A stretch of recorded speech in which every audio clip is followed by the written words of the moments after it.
In today's lesson, we're going to use the factoring methods to solve equations with variables that have higher or exponents higher than 1. So, for example, an equation that might have an exponent higher of 1 might be something like this.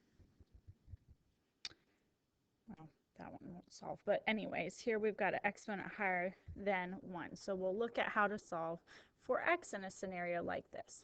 Now, when we're going through solving equations by factoring, we'll still follow the 6 factoring methods we've learned up to now. So that includes the GCF method, meaning look for a greatest common factor.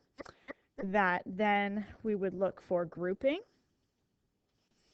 We then have 3 different trinomial methods that you decide which is most appropriate. We have trinomials without coefficients on the highest degree term. We have trinomials with coefficients on the highest degree terms. And we have perfect square trinomials, which are special kinds of trinomials that we can use a shortcut for factoring. And lastly, you always look for your binomials to see if they are difference of squares. So we still follow our 6 factoring methods in order when we get to the factoring portion of solving. So the way we will solve equations by factoring is we will begin by setting our equations equal to 0. So if I get my selection tool here, just X out, here we go.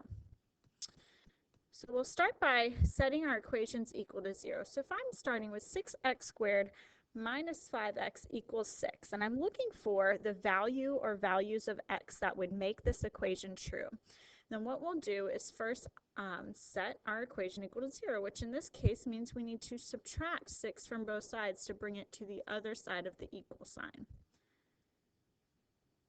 So, we will subtract 6. This would let me take my pen.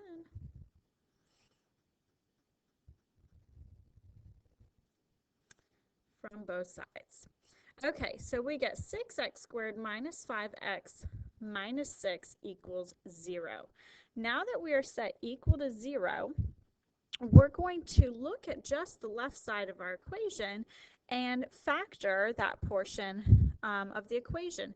So in a sense, you can kind of for a moment ignore the equals 0 piece and just focus on this trinomial that we have right now.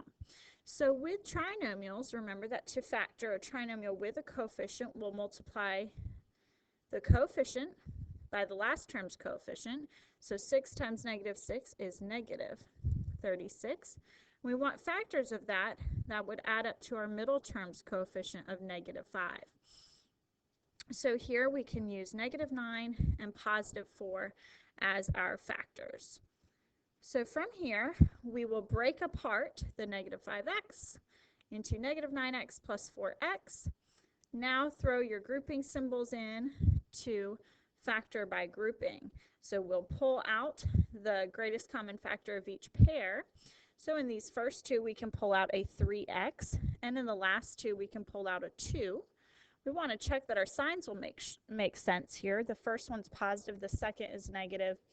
First is positive, second's negative. So we should be fine to pull positives out of both. And we should get the same thing left in the binomials of 2x minus 3. So we'll write that one time. And the 3x and plus 2 will make the other binomial. I want you to notice that as I factored this entire left side, I kept bringing down my equals 0. So it's going to be really important that you do that as well, because it's while we're not really working with it right now, it is important to remember we are dealing with an equation. From here, what we'll do is we've got 2 binomials being multiplied together. We've got a 3x plus 2 being multiplied by a 2x minus 3, and we've got these set equal to 0. Because this is multiplication, if either of these binomials simplifies to 0, that will make this equation true. So let's say 3x plus 2 simplified to just 0. Whatever we put in for x was 0. That would be 0 times whatever this binomial was. And 0 times anything is 0, and vice versa. So with that logic and reasoning, what we'll do is actually look for what would make these binomials simplify to 0. So we'll solve for x and find what values of x would make these two binomials 0, because then that means that times the other binomial will make this equation true. So I'm going to start with a 3x plus 2 and just bring down that that factor. So I'm taking each factor and setting each factor equal to 0. So what this will look like is I took just my 3x plus 2, set it equal to 0, and I'm going to solve for x. So that means subtract 2 from both sides and divide both sides by 3. So I get x to equal negative 2/3 for that binomial. We'll do the same thing for this binomial.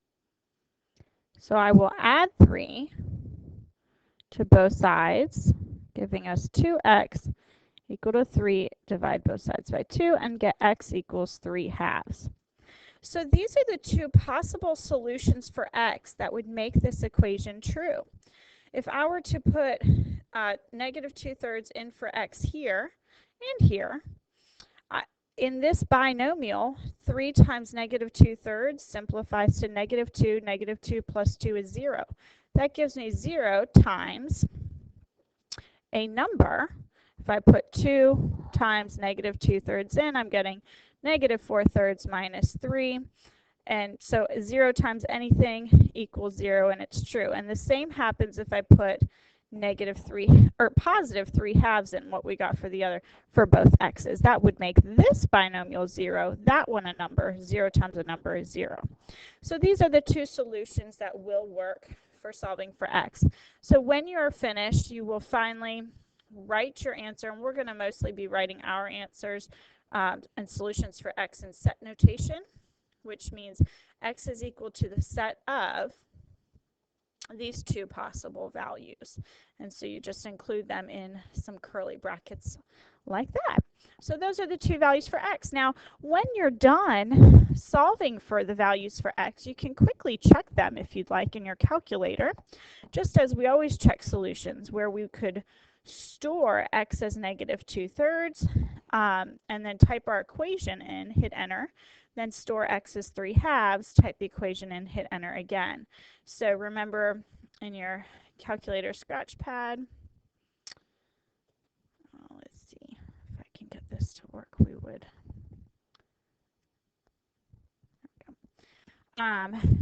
Type our fraction in of negative 2/3.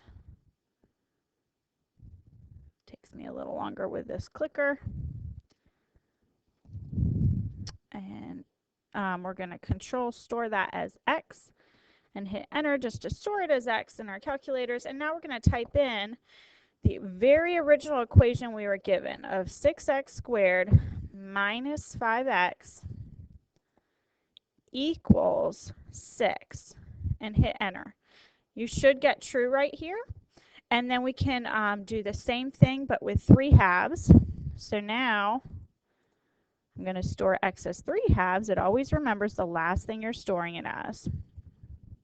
And hit enter. And I'm going to scroll up so I don't have to retype my equation until it's highlighted. Hit enter just to bring it down again. Where did it go? There it is. Okay. So when I hit enter, it recopies it, but now it's putting in 3/2 for x. And we got true both times. So that tells us that these are two appropriate answers for x. And we're finished. So we'll move on to our next example. Here we have a squared minus 4a minus 21 equal to 0, and we want to solve for the values of a that would make this equation true. So step 1 is to set it equal to 0. Now that's done for us. This trinomial is already set equal to 0. So next what we'll do is we will focus on just the trinomial portion of this and factor that trinomial. So I need factors of negative 21 that would add up to negative 4. So that would be a negative 7 and positive 3, meaning that we can break this trinomial up into two binomials and factor it out to that. And remember to bring down the equals 0 portion. Once we have fully factored and do check to make sure that neither binomial could go further, then we are going to set each factor equal to 0. So we factored. Now I take a minus 7 equal to 0 and a plus 3 equal to 0. I do those each separately and solve for a in both of these little mini equations that we set up. So here I add 7 to both sides, get a equals 7. Here we subtract 3 from both sides to isolate a and find that a equals negative 3. So to finish writing our answer, we will set up that a is equal to the set of 7 and negative 3.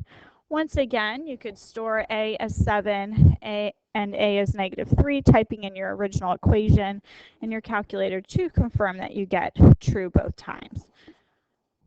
All right. Here's your next example. Here we have 3x cubed minus 3x minus 4 equal to negative 4x squared. So this equation, we're going to solve for x. It is not set equal to 0 yet. So in your first step, you should be moving this 4x squared over to the other side, which means you need to undo its operation and bring it over to the left. And when you do that, you can really put that 4x squared anywhere. If you want to put it right after the x cubed term right in here, you could do that. If you just want to tack it onto the end, that's fine as well. You can kind of look ahead at how it might factor and decide where to put it there. Here I just put it at the end. And now we've got a 4-term polynomial set equal to 0. So we want to see, okay, how will this factor? So I'm going to, we'll use the grouping method to factor. Because I've got subtraction in the middle, the way I've got it set up, I need to include that negative with the 4. I'm going to pull a 3 and an x. Whoops. Oh my goodness, this is going crazy. Okay, 3x out to leave us with an x squared minus 1. And here you can see that this term's negative, this one's positive. Let's pull out a 4, but this one's negative, that one's positive. So you might think, okay, we need to pull negative out. However, the one with the x squared one's the positive, so it's still going to match being positive with this x squared. So I'm going to pull just a positive 4 out, with this parentheses. So we're left with a negative 1 plus x squared in there. And these are in a different order, but the x squared's both positive and the ones are both negative, so they do in fact match. So from here, we will then bring the 3x and the plus 4 into one binomial, then the x squared minus 1, write them once in another binomial. So remember, when you're factoring, you're not done. Just because you do one of the factoring methods, you need to go all the way through. And so the last factoring method is to check for a difference of squares. So if you're looking at these binomials, this is definitely not a difference of squares, it's got addition. However, this binomial is, because x squared is a perfect square, 1 is a perfect square, and we've got subtraction in the middle. So this one will break up into an x plus 1 times x minus 1. So this one factors to 3 different factors. So in our last step of solving for the values for x, we will need to take each of these 3 factors and set each equal to 0 and solve for solve for x 3 different times. So in the first one, we'll subtract our 4, divide by 3 to get negative 4/3. Here we're subtracting 1, here we're adding 1. So the 3 possible solutions for x that we'll list in our set notation would be negative 4/3, negative 1, and 1. And we are finished. At this point, I think y'all are picking up the factoring method, or the solving by factoring method. So I've got a couple last problems here that you can do at your own pace where you copy the problem, pause the video, and then pick back up when you're ready to check it. So we'll carry on with that for the last couple problems. So at this time, pause the video, work this problem out, and then we'll check together. Okay, so here we are. We've got this polynomial already set equal to 0. These middle two terms you can combine and make this into a trinomial and then factor it as a trinomial with a coefficient. However, when it's given to you already broken up, chances are that you can just group right from there and pick up with the grouping method, which is part of the trinomials with coefficient methods anyway. So that's just a little side note right there. But it should fully factor to a 4x plus 1 times 3x minus 2 equal to 0. We take each factor, set each factor equal to 0, and get the set of negative 1/4, 2/3 for x. Okay, in this problem, go ahead, work it out. When you're ready to check, click play. All right, so we needed to set it equal to 0, which means add 64 to both sides, undo the operation. Here we've got actually a perfect square trinomial. So you can use the shortcut method to factor it to a binomial squared. Remember, this is the same thing as writing that twice. And so when you go ahead and solve for this, to isolate the x, we'll add 8 to both sides. And you only need to do it once since they're both the same. You would just be redoing this setting equal to 0. So you don't have to set up like the second problem because it would be the exact same thing. In this case, this one's a special scenario because we actually have an x squared equal to 8/3. And we haven't run into this so much, but to isolate our x squared, we will square root both sides. When you take the square root of a number, remember that there are actually two possible square roots for that number. One's positive and one's negative. So this actually still produces two possible values for x, the positive square root and the negative square root. Now do make sure that negative is on the outside of your square root sign. So x is equal to the set of square root of 8/3 and the negative square root of 8/3. And those are the two possible values there.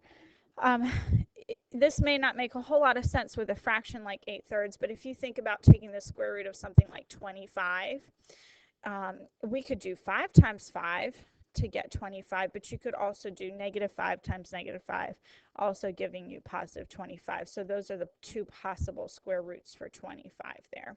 And that's why we'll list the positive and the negative. And you only have to think about that if you are having to undo an x squared or, an x squared to isolate your x.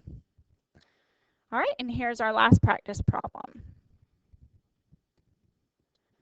All right, so hopefully you've worked it out. Now this one had a GCF. It's set equal to 0, and in the factoring method, we do need to pull the GCF out of all the terms, and that GCF was a 2. Now with the trinomial that's left inside, we will factor it, and it's a trinomial with a coefficient. So 3 times 4 was 12. Factors of 12 that add up to 8 were 6 and 2. So we broke 8 into 6g and 2g. From here we group and factor the GCFs out of each grouping. Now notice my 2's coming down with me the whole way along with this equals 0. So this one has 3 factors. However, if you take 2 and set 2 equal to 0, that's a false statement. So you actually don't need to worry so much about that 2 as long as it doesn't have a variable. So we'll take the 3g plus 2 equal to 0, g plus 2 equal to 0 to get, I don't know why it's doing that, but to get the values for g to be -2/3 and -2. On a side note, if, let's pretend, you had a GCF of 2g out here, if you took 2g you would need to set that factor equal to 0 to solve for g, which would leave you with g equal to 0. So if it's not like a binomial, it doesn't mean you can completely ignore that factor. You only can ignore it if it's just a number. If it's got a variable, then you do need to solve for the possible value for that variable. And so if g was 0, that makes this whole piece 0. 0 times all of this would be 0. So that would have been a possible solution for g if, again, we actually had pulled out a 2g, which we didn't in this problem. All right, and that's it for this lesson.